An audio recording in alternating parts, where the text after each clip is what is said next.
और अब बात करते हैं प्रधानमंत्री नरेंद्र मोदी के नेपाल दौरे की। नेपाल दौरे से जुड़ी हुई इस वक्त बड़ी खबर आ रही है। प्रधानमंत्री नरेंद्र मोदी ने लुंबिनी में बुद्ध जयंती कार्यक्रम में हिस्सा लिया है और सीधे चलते हैं, प्रधानमंत्री इस वक्त संबोधित कर रहे हैं। नेपाल के प्रधानमंत्री सम्माननीय श्री शेर बहादुर देउबा जी, आदरणीय श्रीमती आरजू देउबा जी, सभा में उपस्थित नेपाल सरकार के मंत्रीगण, बड़ी संख्या में उपस्थित बौद्ध भिक्षु एवं बौद्ध धर्मावलंबी, विभिन्न देशों से पधारे गणमान्य अतिथिगण, देवी और सज्जनों, बुद्ध जयंती को पावन अवसर में यस सभा में उपस्थित यहाँ सबैलाई संपूर्ण नेपालवासीहरूलाई र विश्वका सबै श्रद्धालु जनलाई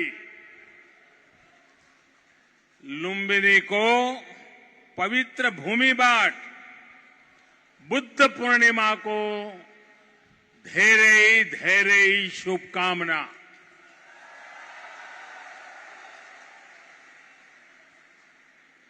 मुझे पहले भी वैशाख पूर्णिमा के दिन भगवान बुद्ध से जुड़े दिव्य स्थलों पर उनसे जुड़े आयोजनों में जाने का अवसर मिलता रहा है और आज भारत के मित्र नेपाल में भगवान बुद्ध की पवित्र जन्मस्थली लुम्बिनी आने का ये सौभाग्य मिला है।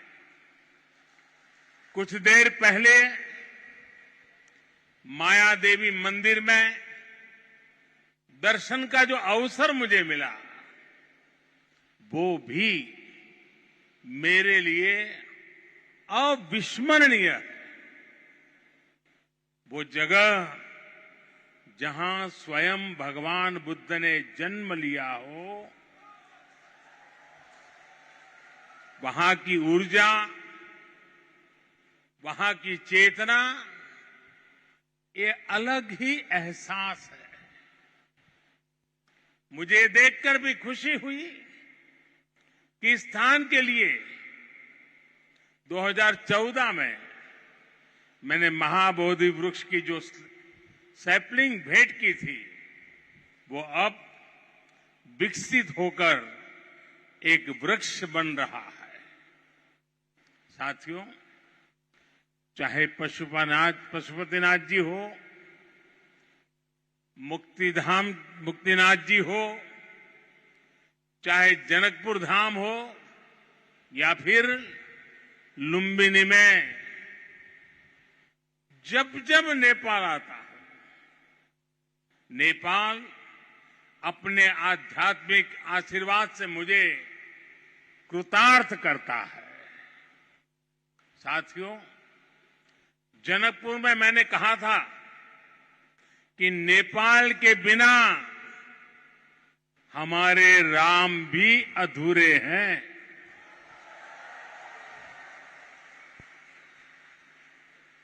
मुझे पता है कि आज जब भारत में भगवान श्री राम का भव्य मंदिर बन रहा है, तो नेपाल के लोग भी उतना ही खुशी महसूस कर रहे हैं। साथियों, नेपाल यानी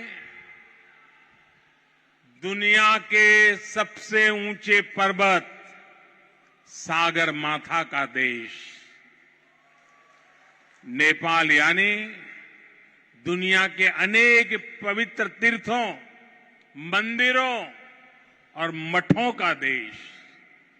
नेपाल यानी दुनिया की प्राचीन सभ्यता, संस्कृति को सहेज कर रखने वाला देश। नेपाल आउँदा मलाई कुनै राजनीतिक भ्रमण भन्दा अलग औटा छुट्टे आध्यात्मिक अनुभूति हुन्छ। भारत और भारत के लोगों ने हजारों सालों से नेपाल को इसी दृष्टि और आस्था के साथ देखा है। मुझे विश्वास है अभी कुछ समय पहले जब शेर बहादुर देवबा जी, श्रीमती आरजू देवबा जी भारत गए थे और जैसा अभी देवबा जी ने वर्णन किया बनारस का, काशी विश्वनाथ धाम की यात्रा की थी, तो उन्हें भी ऐसी ही अनुभूति भारत के लिए भी होना बहुत स्वाभाविक है। साथियों, ये साझी विरासत, ये साझी संस्कृति, ये साझी आस्था और ये साझा प्रेम, यही हमारी सबसे बड़ी पूंजी है। और ये पूंजी जितनी समृद्ध होगी, हम उतने ही प्रभावी ढंग से साथ मिलकर दुनिया तक भगवान बुद्ध का संदेश पहुंचा सकते हैं, दुनिया को दिशा दे सकते हैं। आज जिस तरह की वैश्विक परिस्थितियां बन रही हैं, उसमें भारत और नेपाल की निरंतर मजबूती होती मित्रता, हमारी घनिष्ठता संपूर्ण मानवता के हित का काम करेगी। और इसमें भगवान बुद्ध के प्रति हम दोनों ही देशों की आस्था, उनके प्रति असीम श्रद्धा हमें एक सूत्र में जोड़ती है, एक परिवार का सदस्य बनाती है। भाई और बहनों, बुद्ध मानवता के सामूहिक बोध का अवतरण है। बुद्ध बोध भी है और बुद्ध शोध भी है, बुद्ध विचार भी है और बुद्ध संस्कार भी है। बुद्ध इसलिए विशेष हैं कि उन्होंने केवल उपदेश नहीं दिए, बल्कि उन्होंने मानवता को ज्ञान की अनुभूति करवाई। उन्होंने महान वैभवशाली राज्य और चरम सुख सुविधाओं को त्यागने का साहस किया। निश्चित रूप से उनका जन्म किसी साधारण बालक के रूप में नहीं हुआ था, लेकिन उन्होंने हमें यह एहसास करवाया कि प्राप्ति से भी ज्यादा महत्व त्याग का होता है। त्याग से ही प्राप्ति पूर्ण होती है। इसलिए वो जंगलों में विचरे, उन्होंने तप किया, शोध किया।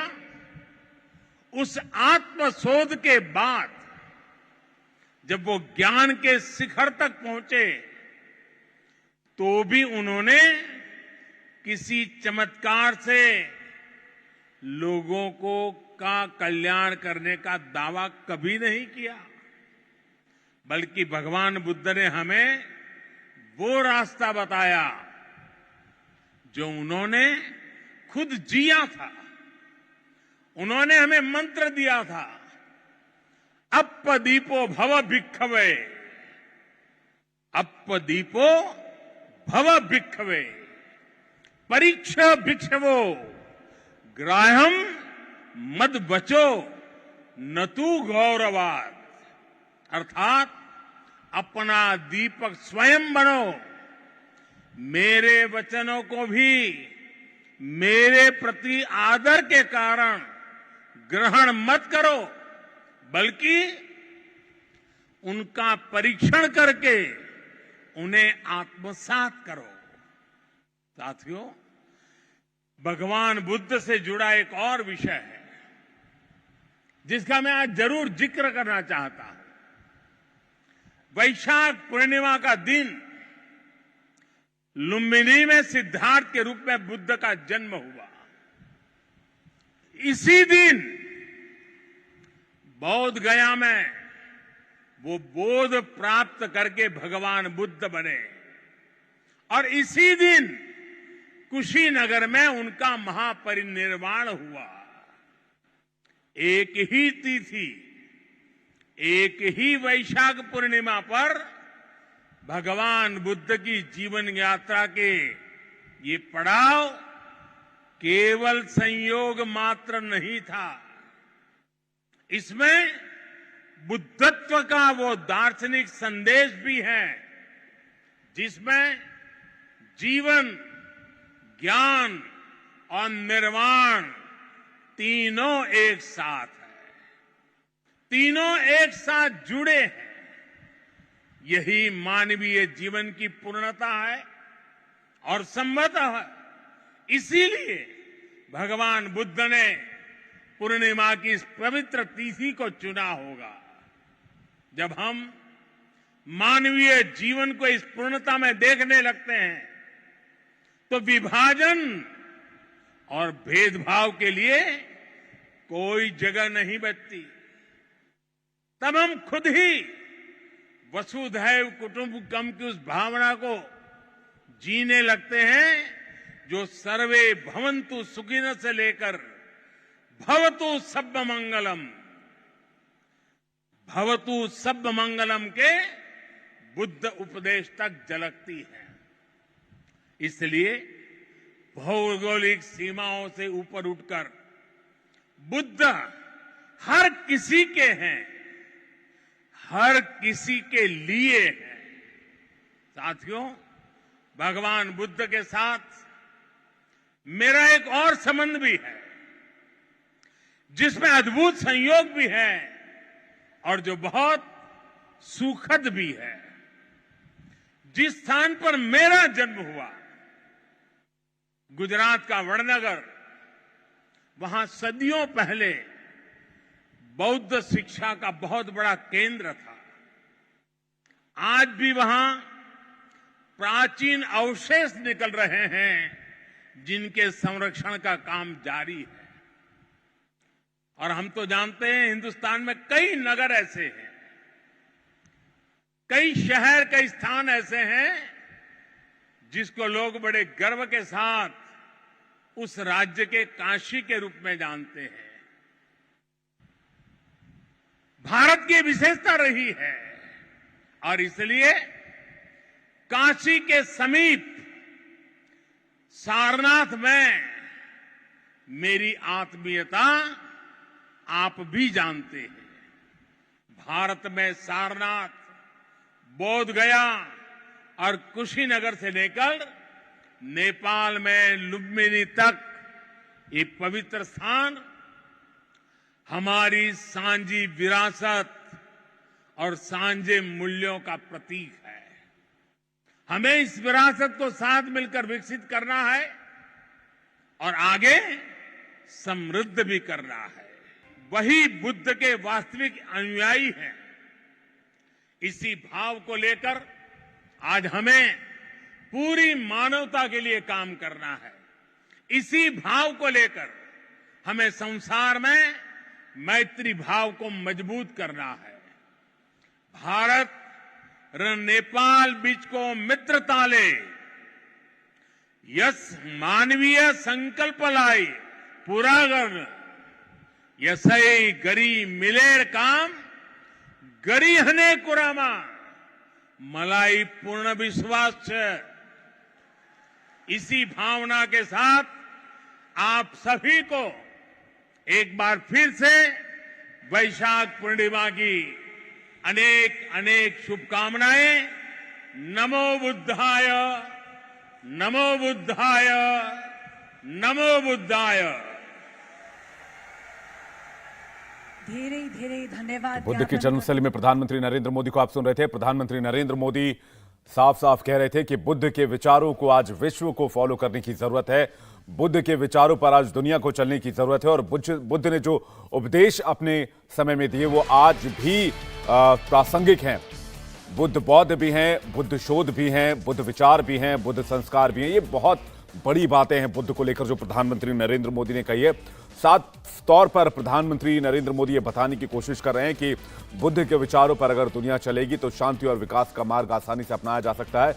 युद्ध किसी भी समस्या का समाधान नहीं है, लेकिन बुद्ध के जो विचार हैं उस पर चलने से विकास और शांति को प्राप्त किया जा सकता है। नेपाल के मंदिर मठों का केंद्र है नेपाल रहा है और भारत नेपाल की दोस्ती मजबूत हो रही है, ये भी प्रधानमंत्री नरेंद्र मोदी ने कहा। इंडिया टीवी हर वक्त हर जगह डाउनलोड करने के लिए सर्च करें India TV news Google play store या ऐप स्टोर पर।